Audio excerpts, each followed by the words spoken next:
安。那么这个天平台风在今天白天呢，移动的速度是越来越快。现在暴风圈刚刚好就在这个东北部沿海的地区哦，下1个小时应该就会脱离台湾的本岛了啊。但是呢，今天下午的时候，在北台湾这边反而雨势下的稍微的比较明显一点哦。这个当然呢，有一些是因为台风的云系，有一些是地形系的影响。不过呢，随着台风逐渐的离开之后，这个下雨的状况慢慢的就会减弱下来喽。那至于呢，这次台风的经过我们台湾附近，虽然没有直接的登陆哈，但是呢，跟登陆事实上也没有太大的差别哦。那这个恒春出现的这11级的阵风，并没有出现14级的阵风，这个跟登陆没有登陆是没有差别的。最主要是这个台风的强风区偏向在它的南边哦。我们来看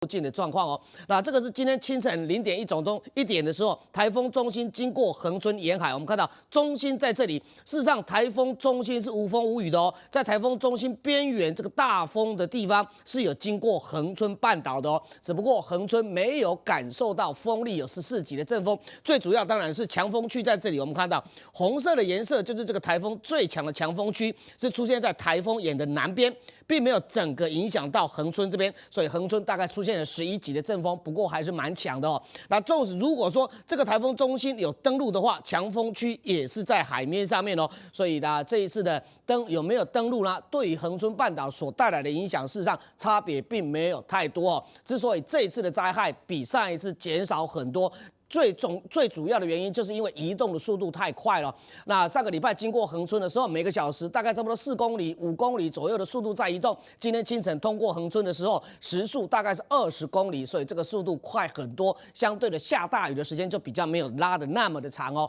来看一看今天呢，从昨天一直到今天。我们台湾这边下雨的情况，主要的云层是从东南边这边进来的，所以当然雨比较多的都偏向在东部，另外就是在南部的山区。那今天下午在这个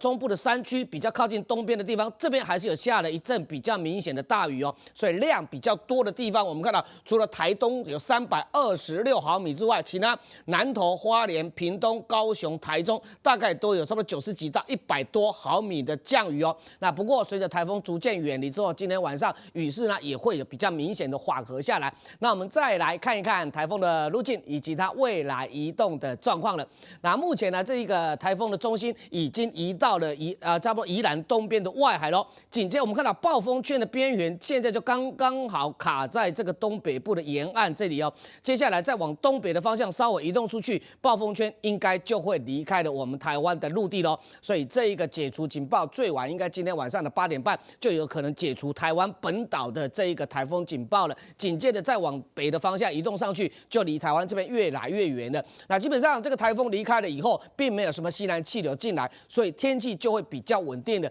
只不过南边还是有一点点的水汽进来，明天仍然还是会有一些阵雨哦。那但是呢，要特别注意的还是这种午后再加上热力作用所产生的这一种塞巴哦，午后雷阵雨会造成局部地区雨势会比较大的。那现在北台湾这边的雨势稍微大一点，主要是因为这种偏北风吹进来，因为有地形性的影响哦，再加上台风本身的云层也有进来，所以这边的雨目前来看，有些地方就下的稍微比较大一点，但是持续的时间不会太久，因为台风目前来看每个小时大概是25公里的速度在移动，比今天早上移动的速度还要再更快的哦。那我们再来看看这个台风离开以后地面图的状况。刚刚提到了这个台风离开以后，并没有什么西南气流，我们看到台风上去了，台湾附近这边的线条只有一条，这个等压线只有一条，代表虽然有一点点西南风，但是没有西南气流那么的强，只有一点水汽上来，就造成了会有一点点短暂性的阵雨，雨势比较大，都还要透过热力的作用，下午才会有这种午后雷阵雨比较大一点的情况。那我们再来从这个卫星云图看一看台风云层的发展对台湾这边的影响。整个台风大致上呢，跟上一次通过我们台湾附近最类似的就是它的大风区啦，这个大雨区啦，都还是范围比较小、比较扎实的一个台风哦，它的范围并不是很广，所以主要要经过我们台湾的时候，大部分的时间下雨比较强的都是在海面上面。这个台风最大的特色，我们刚刚也看到了，强风区在它的南边，那主要比较下大雨的地方也通通在南边。经过我们台湾的时候，雨比较大的都是下在海面上面，进入到陆地的还好，并不是非常的多，只有台东这一边雨势比较大。那至于说雷达上面再来看一看目前对台湾这边影响的情况了。那么主要的降雨呢，我们可以看到随着台风的中心逐渐往北的方向移动上去，台风的中心在这里。那现在大概来到了宜兰东边的外海，差不多是在这里。除了有一些外围的云层这样子一直甩进来到我们台湾，我们看到这个台风逐渐上去了以后，台风是一个逆时针旋转的风，所以有一些风就这样一直甩进来，再加上有一些地形性的影响，北台湾这边我们看到目前的雨势就比较明显。